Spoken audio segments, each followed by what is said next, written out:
Tandaan po niyo mga kapamilya, mahalagang almusal bilang panimula sa ating araw at ang pagkain ho ng tama at nasa oras. Kung kayo po ay isang diabetiko, bukod po sa nutrisyon, nababago rin dito pati ang ating mga lifestyle.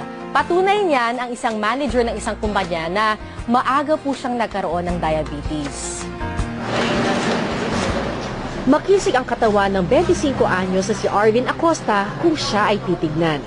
Pero 3 taon pa lamang ang nakalilipas nang ma-diagnose siya na may diabetes at hypertension. Nakaramdam po ako ng chest pains, saka batok. Masakit yung batok ko. And then yung arm ko is masakit. And then, nagpunta na ako sa ospital. And inadmit ako.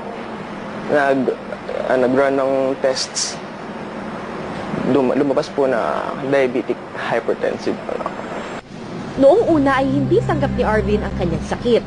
Pero unti-unti na itong inintindi at nag-research rin siya tungkol sa kanyang sakit. Dati mataba sa 240 pounds si Arvin.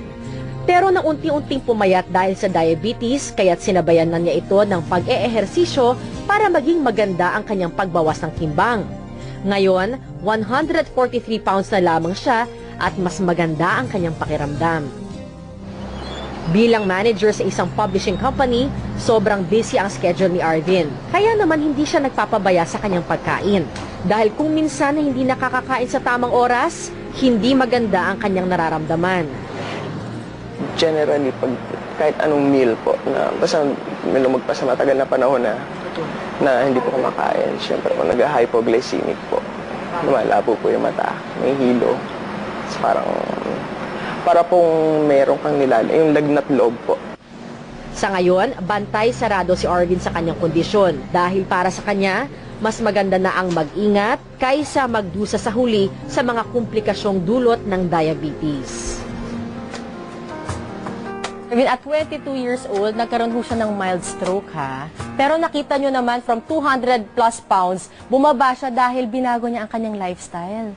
Very important. Very important for diabetics na magbago ng lifestyle. Bawal ang tamad, bawal ang matakaw.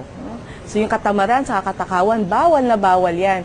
Actually, alam mo, kahit hindi sa diabetic, kahit sa atin, tayo pag tumaba at naging tamad tapos tumaba, matakaw at tumaba, magkakaroon din tayo ng diabetes. Kaya mahalaga lahat tayo, masipag mag-ehersisyo at saka kumain ng tama. Yan. Dr. Panela, napangiti